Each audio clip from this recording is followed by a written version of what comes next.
अब हमारे जो हाइपोथैलेमस है इसमें न्यूरोसिक्रेटरी सेल जो पाए जाते हैं, ये न्यूरोसिक्रेटरी सेल 4 किस्म के हार्मोन रिलीज करते हैं। ठीक है, अब वो 4 किस्म के हार्मोन कौन से रिलीज करते हैं? सबसे पहले जो हार्मोन रिलीज करता है हमारे पिट्यूटरी ग्लैंड से, वो होते हैं number 1 inhibiting releasing hormone, releasing hormone. ठीक है, दूसरे जो हार्मोन रिलीज होते हैं हमारे पिट्यूटरी ग्लैंड से वो कहलाते हैं इनहिबिटिंग हार्मोन।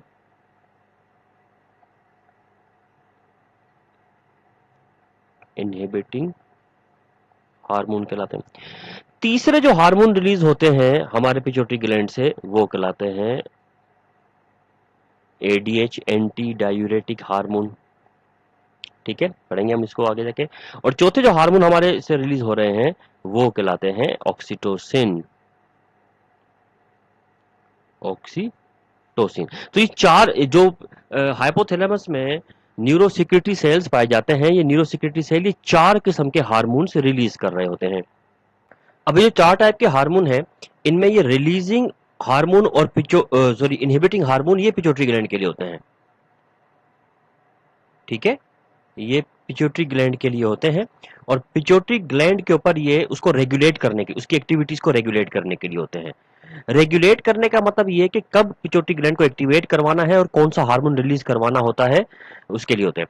ये releasing hormone different different type के होते हैं, क्योंकि स्टिमुलस डिफरेंट टाइप के होते हैं, तो रिलीजिंग हार्मोन भी डिफरेंट टाइप के होते हैं।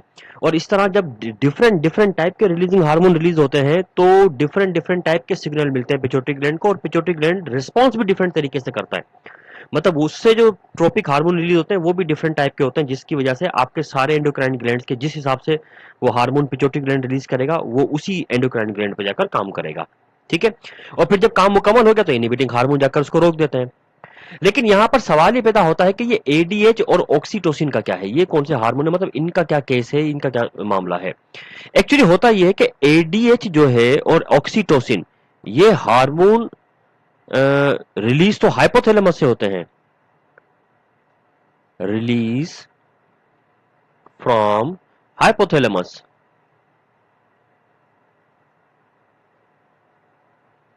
ठीक है, बट स्टोर इन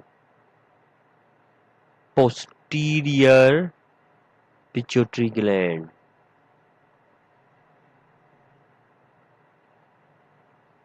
वहां से स्टोर हो जाते हैं और फिर वहां से जब भी जरूरत पड़ती है रिलीज होते हैं। इसका मतलब इनकी जो प्रोडक्शन है, ये बनते हैं दोनों हार्मोन हाइपोथैलेमस में ही बनते हैं, और हाइपोथैलेमस में बनने के बाद ये अपने आप को स्टोर कर लेते हैं पोस्टीरियर पिट्यूटरी ग्लैंड में, और फिर जब भी जरूरत पड़ती है वहीं से रिलीज होकर अपना फंक्शन परफॉर्म करते हैं ये हार्मोन। तो ये हार्मोन इस हिसाब से आपके लिए काफी इंपॉर्टेंट है, आप जरा इसको इस हिसाब से याद रखिएगा कि ये हार्मोन प्रोड्यूस हाइपोथैलेमस में होते हैं, स्टोर पोस्टीरियर पिट्यूटरी ग्लैंड में होते हैं, और जब जरूरत पड़ती है तो उस टाइम पर रिलीज होकर जहां भी इनकी जरूरत है वहां पर जाकर अपना काम करते हैं। एडीएच तो वैसे भी आपको पता है किडनी में काम करता है, ऑक्सीटोसिन मल्टीपल जगहों पे काम करते हैं। ठीक है, ये एज ए न्यूरोट्रांसमीटर के तौर पर भी काम करते हैं, वगैरह वगैरह कुछ काफी सारी इसके मामला ऐसे होते हैं।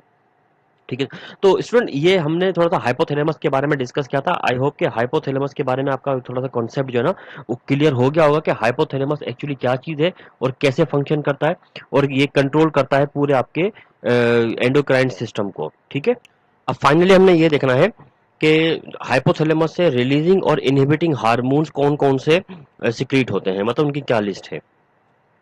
हम लिस्ट बनाएंगे, list of releasing and inhibiting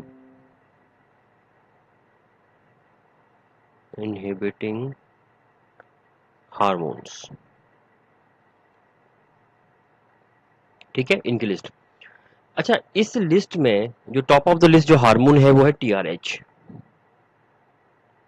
TRH ये है थायरोट्रोपिन रिलीजिंग हार्मोन,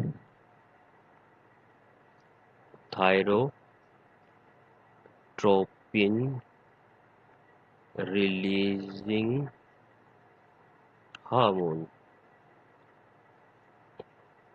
ठीक है, थायरोट्रोपिन रिलीजिंग हार्मोन इस लिस्ट में नंबर फर्स्ट पे। इसके बाद नेक्स्ट है GnRH, GnRH,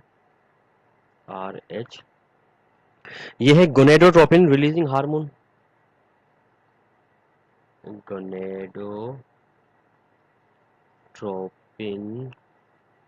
releasing hormone.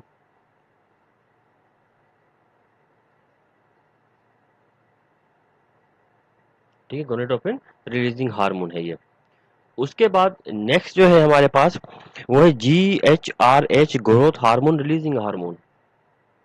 GHRH, growth hormone releasing hormone.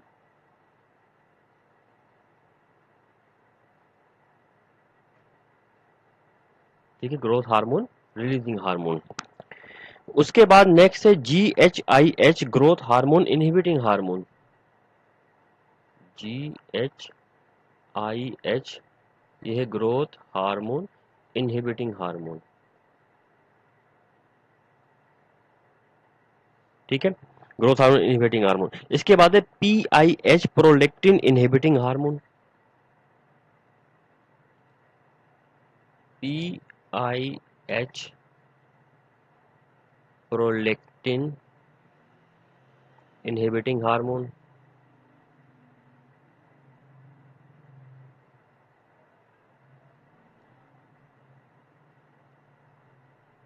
Prolactin inhibiting hormone.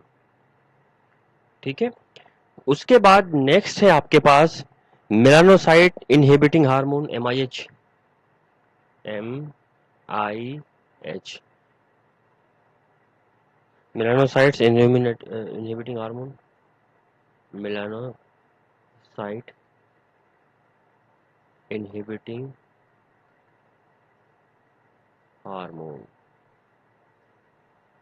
Okay, इसके अलावा और भी हार्मोन होते हैं, जैसे प्रोलेक्टिन रिलीजिंग हार्मोन है, और भी इसमें कुछ हार्मोन होते हैं। ये तो ये कुछ अहम इंपॉर्टेंट हार्मोन जो कि हमारा हाइपोथैलेमस रिलीज करता है, ये उसकी लिस्ट थी।